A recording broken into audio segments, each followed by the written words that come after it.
Amigos, bienvenidos a este primer podcast que vamos a dedicar a la Vendée, a pensar la Vendée. ¿Por qué es importante la Vendée? La Vendée es a la Revolución Francesa, a la Ilustración, de la que se supone heredera, a las luces, al racionalismo, a la proclamación de los derechos del hombre y del ciudadano, lo mismo que el Gulag al comunismo. Te pueden decir que el comunismo se origina por la pena que da la gente muy pobre, porque hay muchas desigualdades, algún cura dirá que porque Cristo fue el primer comunista, etc. Hasta que ves el Gulag. Y ya cuando ves el Gulag, los millones de muertos salvajemente asesinados, la pobreza, entonces dicen, si esta es la solución, prefiero el problema. La Vendée representa, y por eso ha sido silenciada salvajemente, tan salvajemente como se produjo en la política, la Vendée representa la crisis, la estafa monumental de una ideología que se ha creído como representante del sentido de la historia. Y es exactamente lo contrario. La Vendée fundamentalmente es el comienzo del ataque al catolicismo como la argamasa de la civilización occidental. ¿Cómo podríamos definir en términos políticos qué es lo que diferencia el cristianismo, especialmente el catolicismo, de otras religiones, de otros sistemas? Pues una frase de Jesucristo que es: dad a Dios lo que es de Dios y al César lo que es del César. Toda la civilización occidental, que básicamente es la filosofía griega, el derecho romano, la tradición religiosa judeo-cristiana, todo esto amalgamado siempre bajo la sombra de la cruz y de la diferenciación de Dios y el César. El poder divino, que es básicamente espiritual, y el poder temporal, que es el del Estado. Pues bien, la Vendée representa el momento en el que el César se quiere convertir en Dios y se convierte en Dios. Ese Dios se llama Robespierre, pero puede llamarse de cualquier otra manera. El culto a Dios se convierte en el culto al Estado. Y el Estado al final siempre es una persona, siempre es uno. Y ese poder va en contra de todo lo que supone en el cristianismo la mediación, la existencia de poderes que equilibran. Dirán algunos, son los tres poderes de Montesquieu. No, Montesquieu no, antes de Montesquieu estaba todo explicado. La razón, dice, es que el culto, la razón, ¿qué pasa? Que Aristóteles, Platón, Sócrates eran tontos. No ha habido razón hasta que en el 18 unos cuantos franceses pusieron a hablar de la razón. No, esto es una gran superchería. Una enorme superchería, una inmensa estafa y una gran manipulación. Y la prueba de eso es la Vendée. La Vendée es un genocidio anticatólico con la muerte entre 100.000 y 200.000 personas asesinadas por el hecho de ser de la Vendée.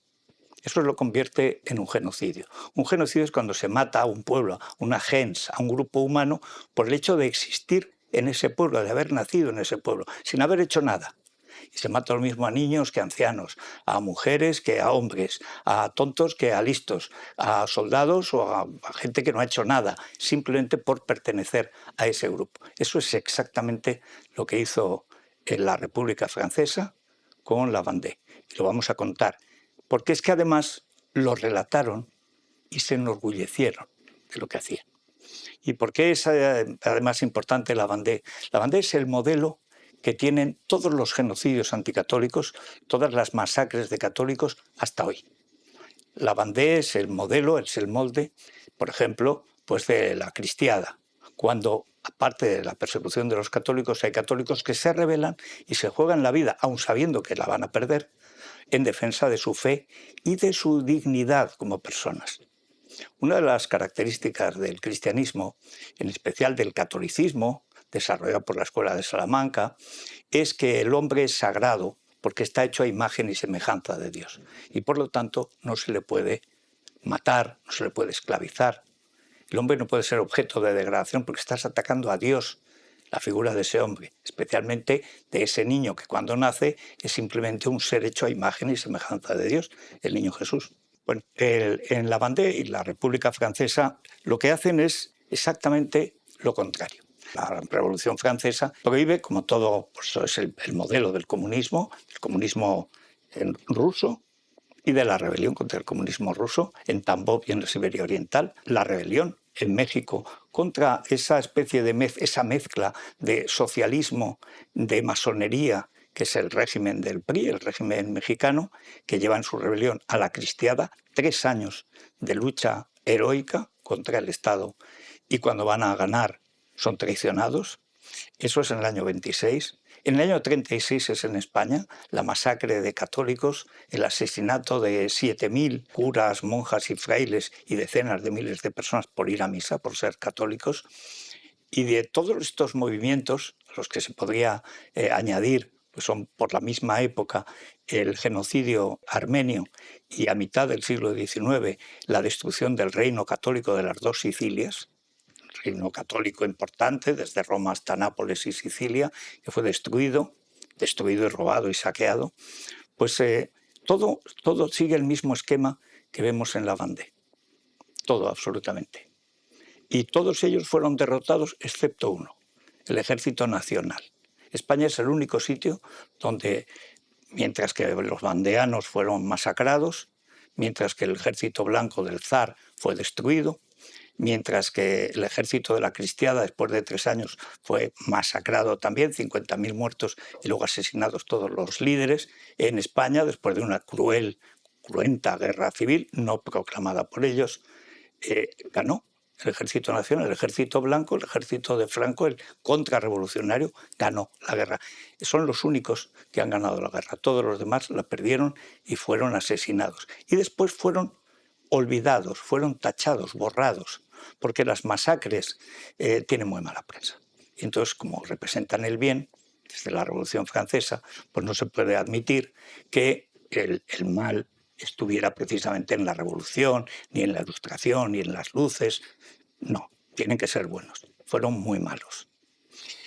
Hay un viaje que se produjo al cumplirse los 200 años del comienzo de la Guerra de la Vendée. La Vendée empieza en el año 1793 y dura 3 años, hasta el 96. La revolución ha empezado en el 89. Bien, en el 93, Solzhenitsyn, que está expulsado de Rusia, que está viviendo en Estados Unidos, tiene permiso ya para volver a su país, a Rusia, pero antes es invitado y pasa por la Vendée. Y hace un discurso en la Vendée. Le invita a Philippe Villiers, un gran escritor, uno de los vandeanos que más ha hecho por rescatar esta historia. Y le dice que ¿por qué ha querido ir a la Vendée? Todo el mundo quería ver a Solzhenitsyn, estaba volviendo entonces, con Gorbachov estaba volviendo a Rusia. Y él cuenta que siendo niño, su madre, que sabía francés, le contaba las hazañas de los generales heroicos de la Vendée. Y que para los rusos contrarrevolucionarios, la Vendée seguía siendo el símbolo heroico de la resistencia hasta la muerte contra esta gentuza malvada, asesina, etc.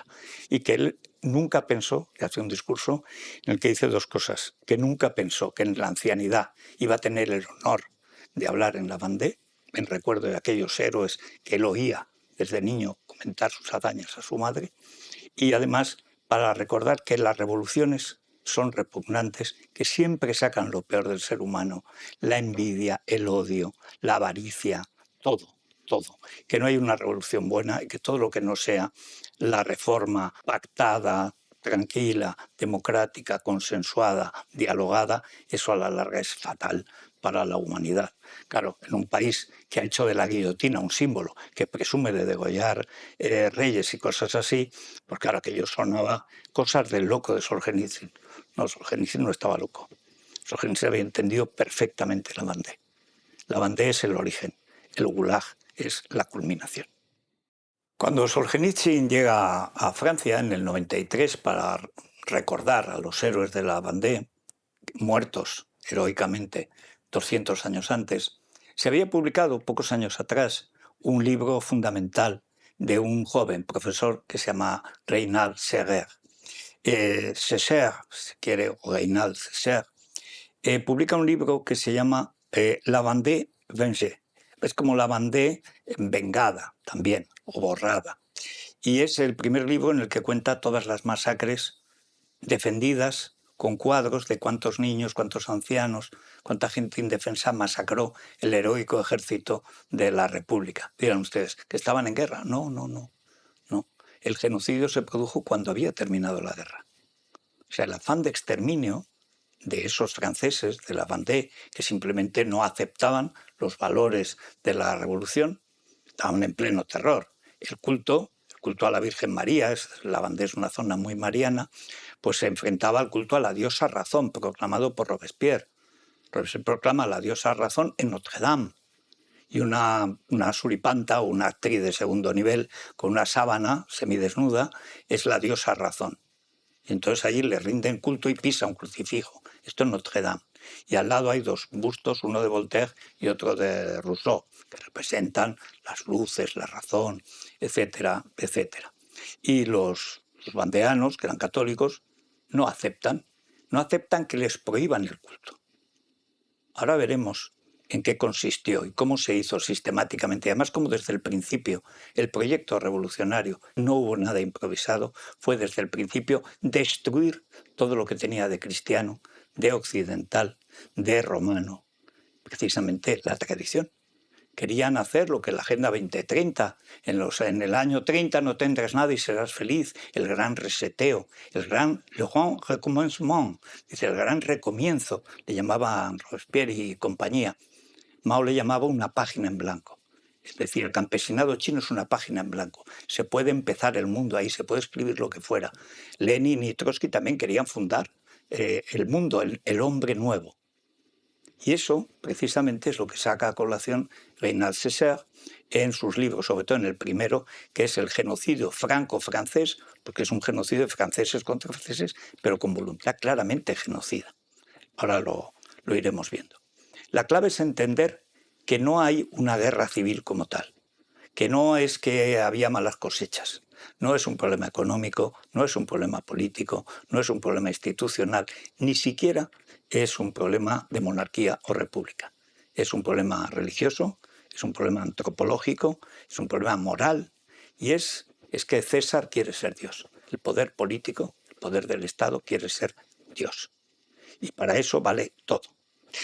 Hay Jean de la Viguerie, que es quizá el historiador de la Revolución Francesa y también de la resistencia de la Iglesia francesa más importante. Cita 8 puntos para la descristianización de Francia. Francia era el país más católico de Europa junto con España. Desde siempre se decía la hija predilecta, la hija mayor de la Iglesia Católica. El rey de Francia tenía el título de rey cristianísimo, su cristianísima majestad. En España, a lo más que hemos llegado a los reyes católicos. Pero era el rey cristianísimo, era el de Francia. Bien, ¿y en qué consiste la cristianización? ¿Por qué es antes de la guerra de la Vendée? O sea, no es que la Vendée se rebela contra el ataque a la cristiandad, no.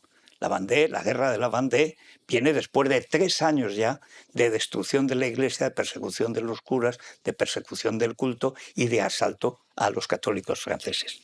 Lo primero, en el mismo año de la proclamación de los derechos del hombre, se roba todo el patrimonio de la Iglesia. La nacionalización y la venta de los bienes del clero consiste en un gran atraco, que es que todo lo que era de la Iglesia, que en realidad es de las parroquias, de las monjas, de los frailes, todas las órdenes religiosas que hacían caridad, los hospitales, prácticamente la educación y la caridad pública estaban en manos de la Iglesia desde siempre, pero desde siempre. Y todo lo que se recogía pues era para ayudar a los inválidos, a los ancianos, a los enfermos, en fin, la parte asistencial que desde entonces asume el Estado, pero claro, eso de un día para otro no se puede hacer. Lo que sucede es que se quedan sin escuela, sin culto y sin ayuda los más pobres o los más necesitados.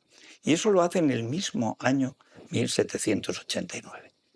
Es decir, a la vez que proclaman los derechos del hombre, se priva de propiedad, de libertad individual, de libertad de conciencia y de defensa de sus derechos a toda la población francesa, que era una aplastante mayoría católica. Eso es el mismo año, con pocos días, no llega ni a meses de diferencia, de la proclamación de los derechos del hombre y del ciudadano. Esta es la primera gran mentira, gigantesca estafa de la Revolución Francesa. Proclama los derechos que inmediatamente se pone a conculcar y a destruir. Hay precedentes de esto, aunque no con un proyecto tan a largo plazo. Hay 2 precedentes inmediatos. Uno, que es la creación de la Iglesia anglicana, cuando Enrique VIII, para poder acostarse con Ana Bolena y hacerla reina, total, luego para degollarla, pero en fin, cortarle la cabeza. Y como el Papa no le divorcia, no expende, no dice que es un matrimonio nulo con Catalina de Aragón, la hija de los reyes católicos, pues entonces crea su propia iglesia, una iglesia cismática, herética, etcétera, y se apropia de todos los bienes de la iglesia y empieza a masacrar católicos, se declara protestante, etcétera. Y hay un antecedente también francés, que es el de los templarios. En un momento, uno de los reyes de Francia está arruinado y los templarios eran los que habían ido a Tierra Santa como caballeros, que eran vírgenes en teoría, y se convirtieron en los primeros banqueros de la historia, porque tenían sucursales, como eran grandes guerreros, sucursales en todo el Mediterráneo hasta Tierra Santa. Y entonces crearon una red bancaria. Además era gente muy inteligente, lo hicieron muy bien y prestaban dinero con intereses. Y le prestaban dinero al rey hasta que el rey llovió tanto que decidió pues liquidar la orden del templo de Salomón, que es el título concreto. En España hay una tradición también de eso, y hay una novela histórica, El Señor de Bembibre, que es una historia romántica de amor. Por supuesto, en el cine español no se ha hecho esa película, una película extraordinaria, pero estamos en manos de guionistas analfabetos. ¿Y qué hace con el temple? Pues los declara herejes. El rey de Francia consigue que el Papa declare que son herejes, homosexuales, que tienen satanistas, etcétera, y se queda con todos los bienes del temple, que eran la orden más rica de Occidente. Y entonces cuando lo van a quemar, porque queman vivo a Molé, que es el gran maestre de la orden del temple, este maestre, cuando entre las llamas, maldice a los reyes y dice que todos los reyes de esa familia, de esa dinastía y sus herederos morirán por matarlo a él. Y son los reyes malditos que efectivamente durante un siglo ninguno muere en la cama cómodamente. Hay una serie de novelas de Jean d'Ormesson extraordinarias, Los Reyes Malditos, y una serie de televisión muy buenas que se cumplió. Durante un siglo ningún rey de esa dinastía pudo dormir y murieron mal, enfermos, asesinados, en fin, un desastre. Bueno, pues esos dos modelos, que en el fondo es robar los bienes de la Iglesia, es algo que le conviene a la Revolución. ¿Por qué? Porque a partir de ahí crea su primera moneda, el asignado, que es una especie de recibo de los bienes de la Iglesia. El problema es que eso y nada es lo mismo, como moneda. ¿Por qué? Porque lo que hay detrás lo están robando, se lo están gastando. No es una referencia como el oro, etc. Y entonces el asignado va continuamente perdiendo valor. Todo lo que roban de la Iglesia, al final, ¿quiénes se lo quedan en subastas? Pues los ricos de los pueblos, los amigos del gobierno, en fin, lo de siempre. Rumasa topa al pueblo, ni rumasa ni nada. Eso pasó luego con la desamortización en el siglo XIX español, que se quedaron los golfos y los sinvergüenzas, los amigos del poder político. Se destruyó una enorme cantidad del patrimonio artístico, siempre ligado al catolicismo, en Francia como en España, y el resultado fue, pues nada, o sea, simplemente la ruina. Se quita la propiedad, se quita la libertad, se quita la autonomía y el derecho a seguir su conciencia. El segundo es la creación del Estatuto Civil del Clero. El Estatuto Civil obliga a todos los curas a convertirse en iglesia. Una iglesia cismática que no dependa de Roma, sino que dependa de París, que dependa del poder político francés. Pero lo característico del catolicismo es universal, que depende de Roma, de la iglesia fundada por Jesucristo y sus apóstoles, por San Pedro. Y entonces, pues una de dos, si juras que dependes del poder político francés, pues entonces dejas de pertenecer a la Iglesia Católica, porque ya no obedeces al Papa de Roma. Y si obedeces al Papa de Roma, quedas, digamos, delinques contra la República. Y ese es el Estatuto Civil del Clero, que es unos meses después de quitarle los bienes a la Iglesia. Esto es mucho más grave porque lo que hace es que todos los curas se ven obligados a tomar partido. ¿Y qué partido toman? La mayoría permanecen fieles a la Iglesia de Roma. Prácticamente todos los obispos y más de la mitad de los curas. Y además se produce otro fenómeno. A los que juran la Constitución, que se llaman juramentados, les dicen que tienen que ir a los sitios donde los curas que no han jurado la Constitución tienen que dejar de rendir culto a lo que hacían siempre. Y los fieles los echan a pedradas. Bueno, hay un cura que cuenta cómo le va un cura juramentado que ha jurado la Constitución. Y cuando llega a un pueblo donde un cura que llamaban refractarios, que se niegan a jurar la Constitución, porque además el Papa la declara ilegal, entonces le metían la vaca, se la metían en el huerto para comérsele todo. Le tiraban piedras cuando estaba de espaldas, le estropeaban las cosechas, mataban las gallinas. Es decir, la gente de los pueblos hacía la vida absolutamente imposible. Y por supuesto, cuando hacía misa, nadie iba a la misa. Al final se iban aburridos, etc. El Estatuto Civil del Clero es el que parte por la mitad, es una declaración de guerra a los católicos, porque les prohíbe tener iglesia. Los famosos derechos civiles, los derechos del hombre y del ciudadano. Como el Papa dice que eso es herético, entonces fuerzan la obligación. Y a los que no juran empiezan a perseguirlos. ¿Y cómo lo hacen? Pues lo hacen de una manera muy curiosa. Como no hacían misa porque se lo habían prohibido y al mismo tiempo no había misa y la gente se rebelaba porque a los curas, digamos, que se habían vendido al poder político, no le iban a misa y no había sacramentos, no bautizaban a los niños, la gente no se podía casar como es debido, etcétera. Había un malestar tremendo. Entonces los juntan y los meten en una cárcel para que no se escapen. Dicen, pero vamos a ver, los echáis de las iglesias y no. Y de ahí, ¿qué hacen? Empiezan a matarlos. Que esa es la parte siguiente. La tercera persecución es la supresión de todas las órdenes religiosas. Los que vivían en sus conventos, algunos son de clausura, muchos atendían siempre en provincias, en lugares lejanos, pues las necesidades básicas, otros a los peregrinos, también son prohibidos. Y también tienen que emprender el camino del exilio. Muchos van a España, otros se pierden, desaparecen, y es una enorme pérdida también desde el punto de vista del patrimonio histórico y cultural. Los conventos se convierten pues, en garajes, en fin, digamos que se pierde el valor del culto. Hay una cuarta persecución, que es el cierre de las parroquias. Como no quieren a los curas, pues entonces cierran las parroquias. Es el proceso en la época del terror de Robespierre, es el 93-94, es justo cuando llega Robespierre al poder y él mismo en persona es el que dice que hay que exterminar a los vandeanos. El quinto es la proscripción hasta la muerte de los curas que no han jurado. El sexto es la clausura de todas las iglesias de Francia y además la destrucción de muchas. Y el séptimo es sorprendente para el que todavía duda de que esto es una operación contra el cristianismo. Se cargan el calendario cristiano, el calendario gregoriano, cambian los meses y suprimen los domingos. O sea, no basta con prohibir la misa, prohíben el domingo. Y hacen el decadi, que es cambian los 7 días de la semana, que sigue todo el mundo, incluso gente de otras religiones, desde hace 2000 años, por su propio calendario. Y el último, por fin, es cancelar, declarar inútil el matrimonio religioso, crear el matrimonio civil, crear el divorcio y la separación solo a los órdenes, a los ojos del Estado. Como ya no había curas, pues entonces se produce un fenómeno extrañísimo, muy curioso, y es que cuando hay momentos, cuando acaba el terror después de la guerra, en que eso vuelve, la verdad es que el proyecto de acabar con la Iglesia nunca paró, con más o menos fuerza. Hay gente que se ha casado por lo civil y ha tenido hijos, pero claro, eso no vale para la Iglesia. Hay gente que es católica, la gente del pueblo era muy católica además, y entonces tenían que firmar bajo un nombre que esos hijos eran suyos, que esa mujer estaba casada con él, etcétera, a efectos de la herencia. Esta es la parte picaresca. La parte trágica es que en los censos, que era el matrimonio religioso, lo que se hacía en los libros de la Iglesia, desaparecen también y se pierde nada menos que la prueba, digamos, de vida del pueblo francés. Y además matan curas. No se sabe exactamente cuántos curas, pero el balance, hay quien piensa, bueno, pero luego se recuperó el culto. No.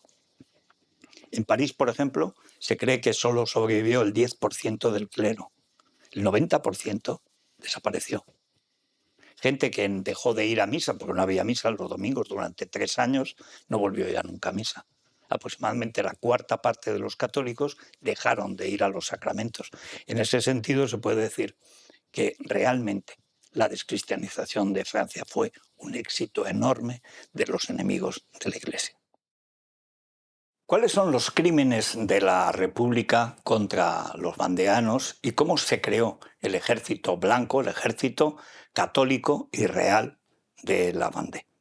Pues es muy curioso porque, a pesar de que la propaganda dice que fue una rebelión aristocrática y clerical, en absoluto fue así. El ejército la crea los campesinos.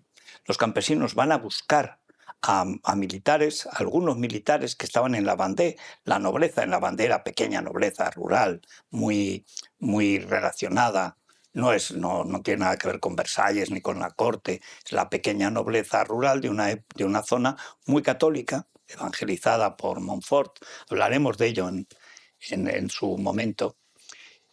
Y, y entonces, cuando ven que les quitan a los curas, entonces deciden alzarse en armas. Pero ellos no son militares, no saben hacer la guerra. Entonces van a los militares que se habían quedado fuera del ejército y que habían estado en la guardia personal de Luis XVI, al que han matado justo antes de empezar la guerra, y a María Antonieta, en las Tullerías eran sus escoltas, por así decirlo. ¿Y quiénes están allí? Bueno, el primer héroe popular es Catalino.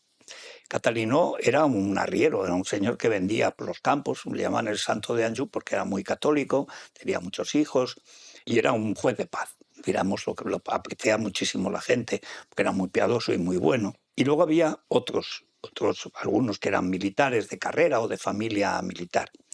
Y estos son pues, Lagose-Aquelin, es Bonchamps, y luego el personaje más novelesco que ha dado lugar a novelas, además, que es Chaguet, que este era una especie de golfo genial, un gran pícaro, un tipo que fue el último que mataron.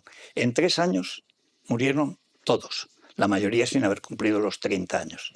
Para que se vea hasta qué punto esto fue una cosa popular, se conserva el texto en el que todos los generales, todos los militares que van a la guerra contra la República en defensa de la religión, eligen a Catalino, que era, ya digo, era un señor que apenas sabía leer y escribir. Lo que sabía además de la religión era simplemente, pues bueno, lo único que sabía era lo que le sonaba el latín, le sonaba vagamente. Y entonces ellos firman un papel en el que lo nombran todos los generales generalísimo al arriero, al analfabeto. Y dice, hoy, día 12 de junio, año primero del reino de Luis XVII, ha matado a Luis XVI, vive todavía el Delfín, que es un niño que está encarcelado, pero lo reconocen como rey legítimo XVII. No llegará a reinar, morirá. Dice, nosotros los que firmamos mandando los ejércitos católicos y reales, queriendo establecer un orden estable e invariable en nuestros ejércitos, hemos anunciado, decidido, que nombraremos un general en jefe al que todo el mundo aceptará sus órdenes. Después de este agueté, es decir, de esta orden, todas las razones, todos los votos, es decir, al que elegimos es a Monsieur Catelinot, que ha empezado la guerra y al que hemos querido dar la prueba de nuestra estima y nuestro reconocimiento. En consecuencia, queda proclamado Monsieur Catelinot como general del ejército y que todo el mundo obedezca sus órdenes. Y firman todos los que son los generales de la Vendée, Lescure, Marigny, Stofflet, este era guardabosques, Stofflet, la Villebos, Lagose-Aquelin, que será su sucesor, Delbé, Dibot, Duchamp, etcétera, o de Sarthe. ¿Esto qué significa? Que esto es una rebelión campesina. Los aristócratas, que es la pequeña aristocracia de la Vendée, es porque son militares. Eso sí, pero los militares, desde el principio, yendo a perder, yendo a morir. Y esto es lo más difícil de entender. ¿Cómo que morir por su fe? Morir por su fe. Morir por su libertad de conciencia. Morir por su libertad de conciencia. Y encima es que estos generales demostraron una bondad haciendo la guerra y un valor. Pues claro, los dejó hecho polvo. Los primeros meses de la guerra son de un triunfo tras otro, con Catalino a la cabeza de los rebeldes de la Vendée. ¿Por qué? Bueno, primero porque los entrenan, luego porque crean allí en su terreno unas cosas ingeniosísimas. Por ejemplo, el sistema de señales eran los molinos. Según estaba el molino, estaban diciendo que estaban cerca los otros, los azules, como llaman, le bleu, mientras que ellos llevaban el blanco, que es el blanco de la flor de lis y el blanco de la monarquía. Y llevaban como símbolo fundamental el corazón de Jesús, un corazón con una cruz. Y ese es su símbolo. Y con él van a morir. Pero antes hasta el intento de toma de Nantes y la muerte de Catalino, todas sus batallas son victorias. ¿Por qué? Bueno, porque tenía muchísimas ganas de combatir. Antes de combatir, por la noche estaban de fiesta siempre, pero nada de emborracharse. Bailaban, cantaban, iban a misa, combatían y ganaban a los republicanos.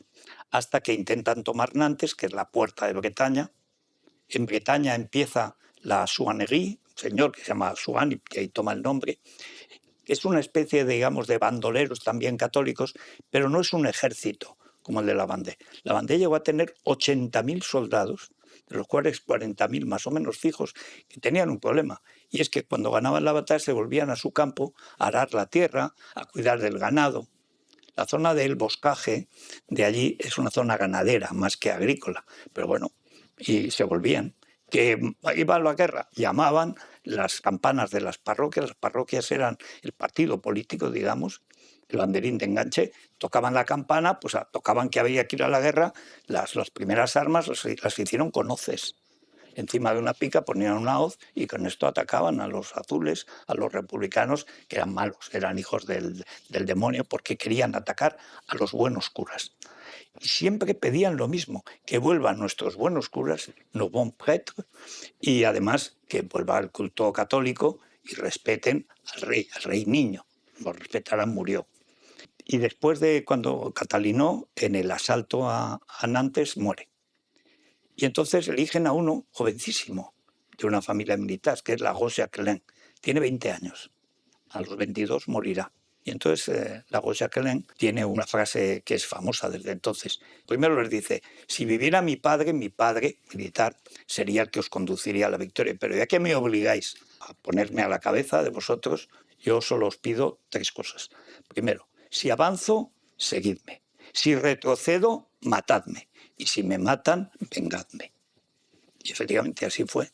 Durante 2 años fue tuvo la suerte que era muy guapo, muy joven, y de él ha quedado pues una imagen extraordinaria, que está, por ejemplo, ese es un libro de 1830, los generales vandeanos, de donde he leído la proclamación de Catalino. Pues este señor, tan guapo, a los 22 años estaba muerto. Y hay otro caso, hay muchos, pero otro caso que es extraordinario de Bonchamps. Este es otro de carrera militar, no grandes generales, pero bueno, los generales del ejército. Este lo hieren en el asalto a Solet, creo recordar. Bueno, es herido 2 veces. Y entonces gana la batalla y cogen a 5.000 prisioneros. Y cuando él está ya muriéndose, porque ve que se va a morir, entonces ve que van a fusilar a los 5.000. Y entonces dice que de ninguna manera, que él va a comparecer ante el tribunal de Dios y que de ninguna manera va a matar a gente indefensa, que no. Y llama a su segundo, Autichamp, y le hace jurar ante él y delante de los curas que no matarán a ninguno. Y perdona a los 5.000. Que ese eran los generales estos angélicos de la Primera Guerra de la Vendée. El caso de Rochaclin es parecido, pero no es el género. Hay 2 que se rinden, los pilla a él y dice, bueno, te perdono a los 2. Y uno de ellos, cuando se acerca, dice, te perdono, va y le pega un tiro en la frente. O sea, muere por perdonar. Ese tipo de general angélico, digamos, es lo que caracteriza la Primera Guerra de la Vendée. Hasta Charette, que luego empezará la segunda y era distinto. Pero es importante porque se ha vendido que eran crueles los vandeanos. Bueno, ahora veremos, ahora repasaremos cómo se comportó el ejército de la República con los civiles, no con los militares. Con los militares en la guerra, pues bien, mal, pero bien, es una guerra. O matas o te matan. Pero lo que hicieron las autoridades de la República, con la Asamblea, con la Convención a la cabeza, con los civiles de la Vendée, el genocidio, es algo que es que hay que leer, hay que oír, hay que ver, que esto lo consiguió Reinald Césaire, hay que ver las cosas, como decían, las torturas atroces que perpetraron. No hay, ni en los bolcheviques, ni en los nazis, ni en la cristiada, ni en la guerra española, no hay casos de crueldad como los de la Vendée. Y vale la pena recordarlos. El genocidio de la Vendée lo organiza el poder político, lo crea el poder político, lo decide el poder político y lo celebra el poder político. El asesinato de entre 100.000 y 200.000 personas, muchos de ellos niños, mujeres, gente indefensa, ancianos, con una crueldad que ahora recordaremos porque encima presumieron de ello, es la gran obra de la Revolución Francesa. Lo que empieza negándoles a los católicos lo suyo y el derecho a vivir su fe, culmina en una orgía de sangre como no ha habido después ninguna, aunque muchas se han aproximado. Por eso Lenin consideraba a Robespierre el primer bolchevique, porque el modelo del crimen organizado totalitario en la Unión Soviética siempre es la Vendée. Robespierre, el terror francés contra la Vendée. ¿Cuándo se hace esto? Bueno, tiene una fecha que es el 2 de agosto de 1793. Siempre tuvo una cadena de mando. Siempre tuvo el respaldo de la Asamblea por unanimidad. No hubo una sola voz que se levantara en el Parlamento, en la Asamblea, en la Convención, ni una sola voz diciendo que eso era de matar a la gente inocente, a gente que no había hecho la guerra. Ni una sola voz. Por unanimidad se votó la masacre de todos los vandeanos. Dice el Comité de Salud Pública, dice Robespierre en persona, dice, hay que ahogar a los enemigos internos de la República o perecer con ellos. En esta situación, la primera máxima de nuestra política debe ser que se conduce al pueblo por la razón y a los enemigos del pueblo por el terror. Ese terror no es otra cosa que la justicia, pronta, severa, inflexible. Este es el mecanismo totalitario. Robespierre es el pueblo. Y los que son enemigos de Robespierre, o sus rivales políticos, sus adversarios, o la gente que es indiferente, son enemigos del pueblo. Y como son enemigos del pueblo, que es él, los tiene que matar, pues no tiene solución. Y además insistirán muchas veces en esto. Dice, soldados de la libertad, es necesario que los bandidos de la Vendée, les llaman siempre brigands, que son los bandidos, sean exterminados. El soldado de la patria lo exige, la impaciencia del pueblo francés lo ordena y su valor debe cumplirlo. Y hay algunos personajes especialmente siniestros, sobre todo dos, Carrier y Turgot. Carrier dice que no se nos venga a hablar de humanidad hacia esos feroces vandeanos. Serán todos exterminados. Las medidas adoptadas nos aseguran una pronta vuelta a la tranquilidad en ese país. Pero no hay que dejar un solo rebelde, porque su arrepentimiento no será nunca sincero. Los niños de 13 a 14 años llevan armas contra nosotros y los de menor edad son espías de los bandidos. Muchos de esos pequeños canallas ya han sido juzgados y condenados por la comisión militar. Es decir, que ya los han asesinado, indefensos, niños. Lequeinio, que es uno de estos que mandan al ejército, una de las cosas que copia el ejército rojo de Lenin, Trotsky básicamente, de la Vendée, es decir, de las masacres de la Vendée, es poner comisarios para vigilar a los generales. ¿Por qué? Porque los generales de carrera, los militares, solamente hacían ganar las batallas, pero no represalias contra la población civil. Y lo que quiere la revolución es acabar con cualquiera que se oponga, si es civil, con más motivo. Y los propios soldados, los propios asesinos, presumen de sus crímenes. Cuando ha terminado la última batalla, la de Savenay, Le Mans y Savenay, son pues, el final de las tropas de la Vendée, que prácticamente duran unos 8 meses. Al principio ganan y luego ya empiezan a perder hasta que son ya absolutamente derrotados. Manda una carta a Westermann, que es el carnicero, el gran criminal, uno de ellos, el primero, manda una carta a la Asamblea Francesa, a la Convención, y dice textualmente, ya no hay Vendée. Ha muerto bajo nuestro sable libre, con sus mujeres y sus niños. Acabo de enterrarlos en la marisma de Savenay. He aplastado a los niños bajo los cascos de mis caballos, masacrando a las mujeres que ya no alumbrarán más bandidos.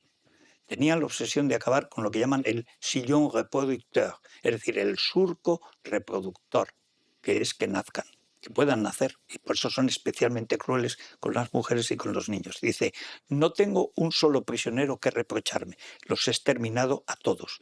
Los caminos están sembrados de cadáveres. Hay tantos que en algunos puntos forman pirámides. Y hay muchos más, o sea, la cantidad, por ejemplo, Frank Castel, uno de esos enviados comisarios políticos para controlar y asegurarse de las masacres, porque los generales de carrera militar no les salía.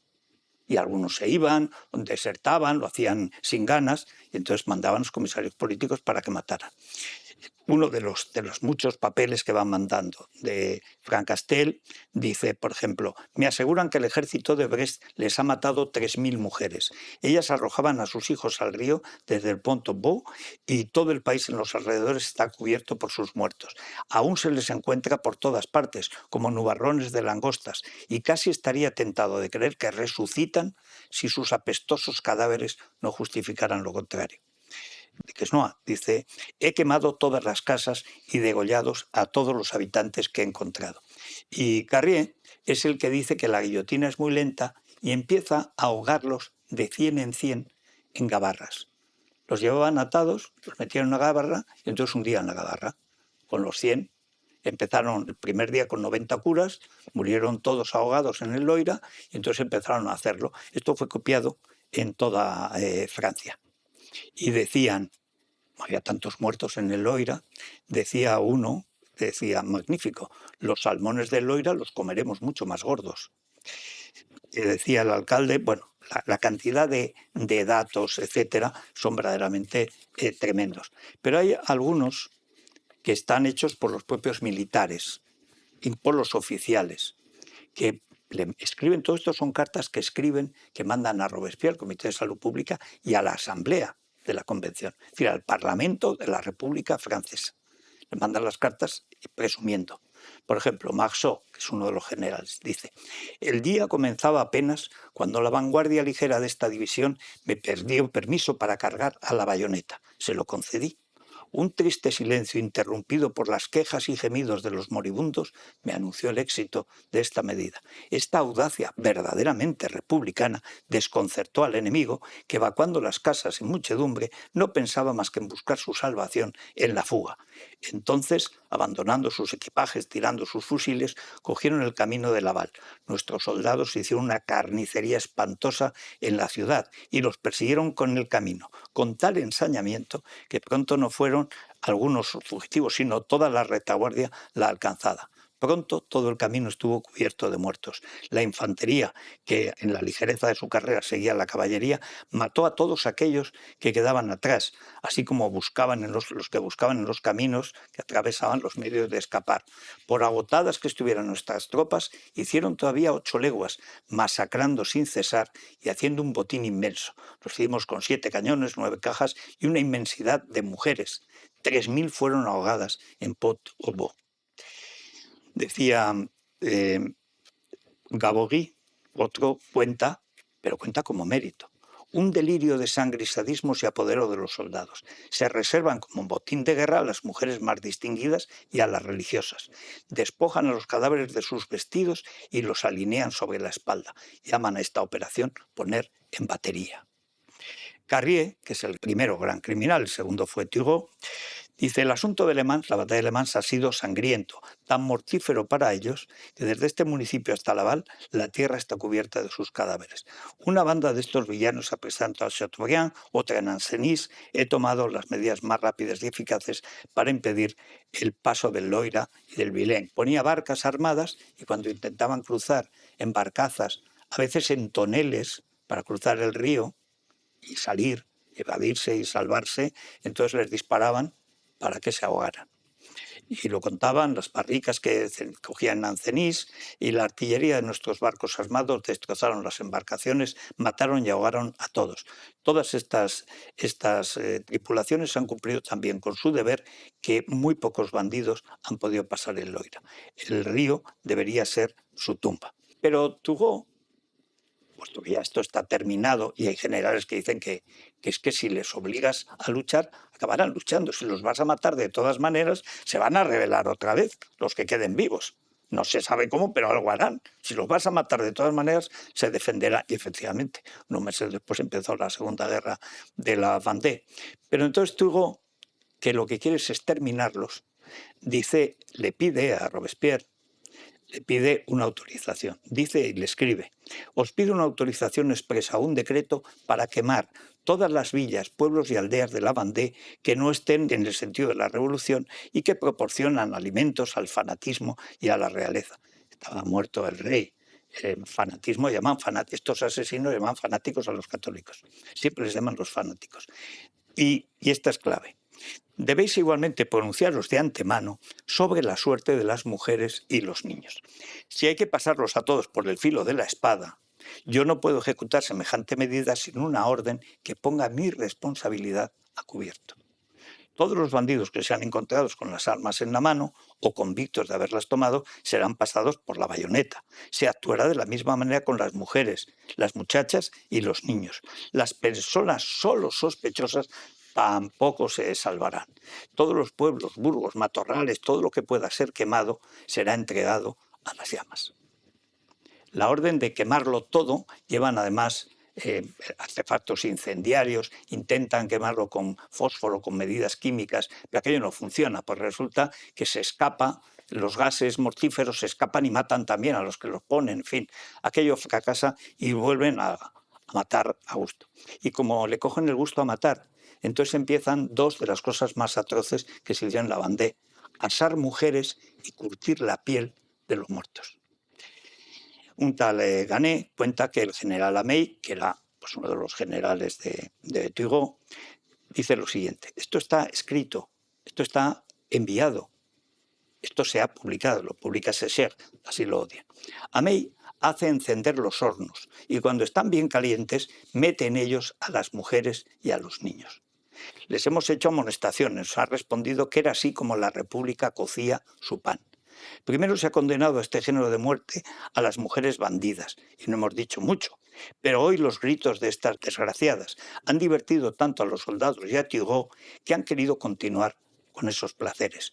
Faltando las hembras de los realistas, asadas todas, se han dirigido a las esposas de los patriotas. Ya 23 que sepamos han sufrido ese horrible suplicio y no eran culpables más que de adorar a la nación. Hemos querido interponer nuestra autoridad. Los soldados nos han amenazado con hacernos lo mismo. Las violaciones son sistemáticas y las masacres. Lequenio dice: se ha visto militares republicanos violar mujeres rebeldes sobre las piedras amontonadas a lo largo de las carreteras y fusilarlas y apuñalarlas saliendo de sus brazos. Se ha visto a otros llevando niños de pecho en la punta de la bayoneta o de la pica que habían hundido del mismo golpe en la madre y en el niño. Esta es una cosa, se hace costumbre. Hay un cirujano que se llama Thomas que dice: he visto quemar vivos a hombres y mujeres, he visto 150 soldados maltratar y violar mujeres, chicas de 14 y 15 años, masacrarlas después y lanzarse de bayoneta en bayoneta, tiernos niños que habían quedado al lado de sus madres sobre las baldosas. Grignon, que es un comandante de las columnas infernales de Turgot, dice: los soldados rompen sus armas matando a golpe de bayoneta a los bandidos en los matorrales y en los bosques. ¿No valdría más matarlos a tiros de fusil? ¿No sería más rápido? Bueno, matan ya por vicio a las propias mujeres partidarias de la República. Cordelier, que es un tipo especialmente sádico, habla de cómo hay que registrar las casas, sacar de ellas a mujeres, niños, ancianos y enfermos. A todos ellos los obliga a ver cómo matan primero a los niños, luego a los adultos y finalmente a los ancianos. El abate Gauvin, que era uno de estos malignos, había algunos curas malísimos, sobre todo el Roux, pero este también, pero han dejado el testimonio. Ellos presumen de ello. Y este es un testimonio del abate Gauvin. Allí estaban las pobres chicas completamente desnudas, suspendidas en ramas de árboles, con las manos atadas a la espalda, después de haber sido violadas. Dichosas, aun cuando en ausencia de los azules, algunos transeúntes caritativos les libraban de este vergonzoso suplicio. Aquí, por un refinamiento de barbarie sin ejemplo, unas mujeres embarazadas fueron extendidas y aplastadas bajo unas prensas. Una pobre mujer, que se encontraba en este caso, fue abierta viva en el Bois Chapelé, Miembros sangrantes y niños de pecho eran llevados en triunfo en el extremo de las bayonetas. Una joven de la Chapelle fue tomada por verdugos que después de haberla violado la suspendieron de un roble con los pies en alto. Cada pierna estaba atada separadamente a una rama del árbol y alejado lo más posible una de la otra. En esa posición le partieron el cuerpo con un sable hasta la cabeza y la partieron en dos. Hay alguien que dice que es que esto de matar a las mujeres de los patriotas, las de bandeanos, está muy bien matarlas. Pero hombre, ya las mujeres de los fieles a la República es demasiado. Dice, hace un año que clamo contra todos los horrores de los que he sido desdichado testigo. Esto lo escribe, lo denuncia. Varios ciudadanos me han tomado por un extravagante, pero probaré cuando se quiera que he visto masacrar a viejos en su cama, degollar niños sobre el seno de las madres, guillotinar mujeres embarazadas e incluso el día siguiente de su alumbramiento. He visto quemar almacenes inmensos de grano y alimentos de todas las especies y pide poder testimoniar. Por supuesto, nunca le dejaron dar ese testimonio. Dice, no se han contentado solo con ahogar en Nantes.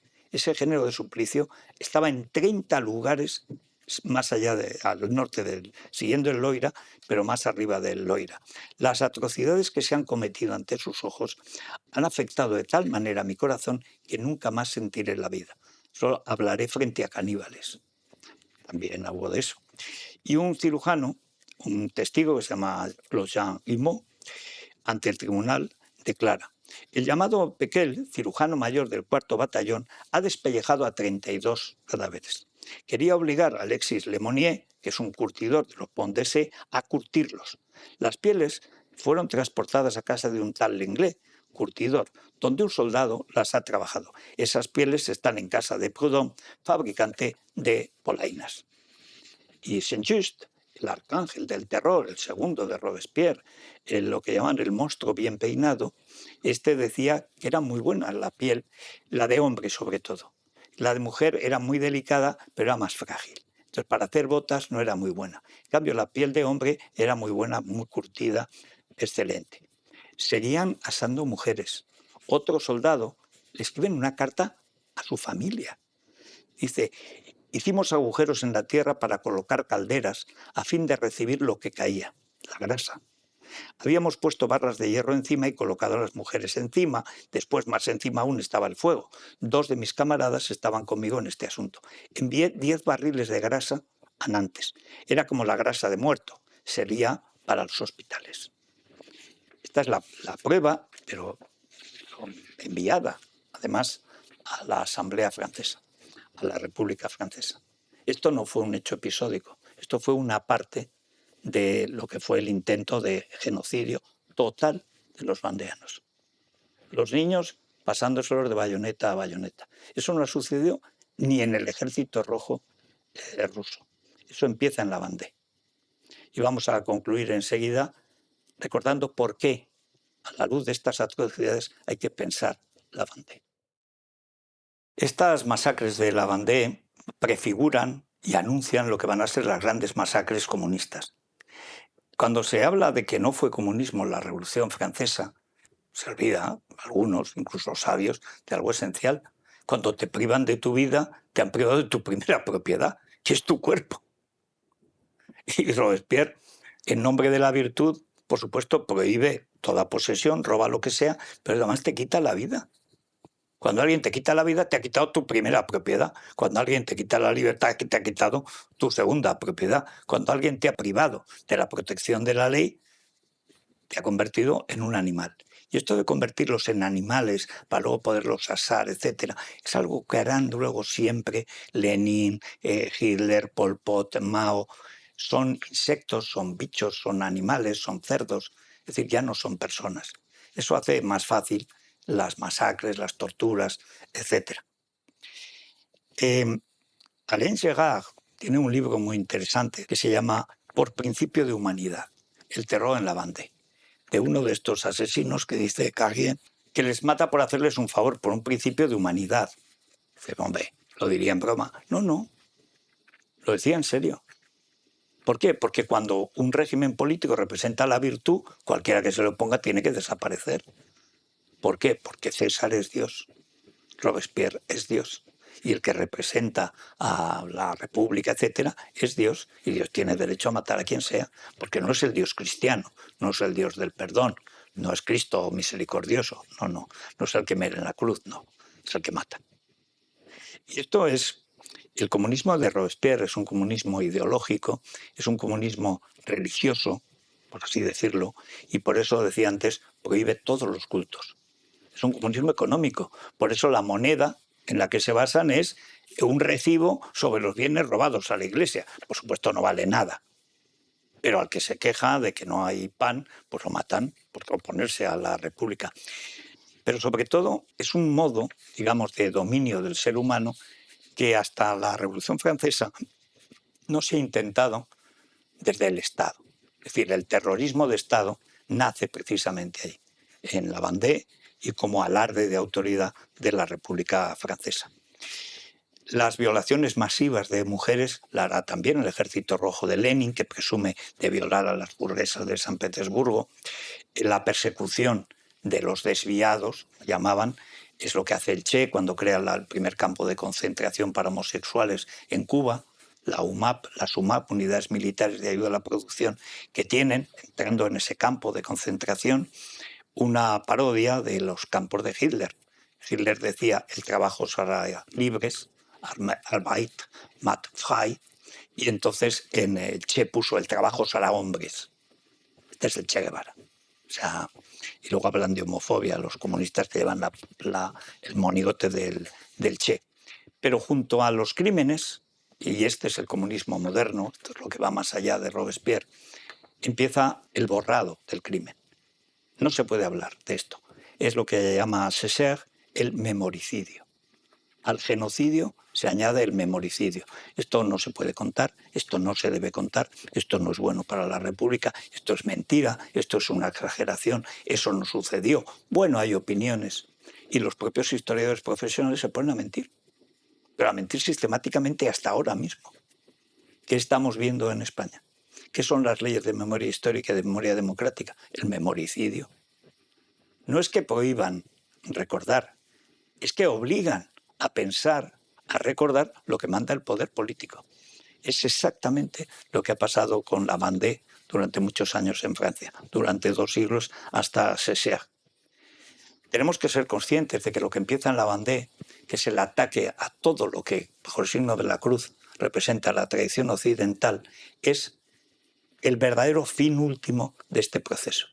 Nadie puede dudar ahora que Occidente está en peligro, que lo que entendemos por la cultura occidental, la religión cristiana, etc., está sometida a una presión como no ha estado nunca en la historia. Y esto empieza en la Vendée.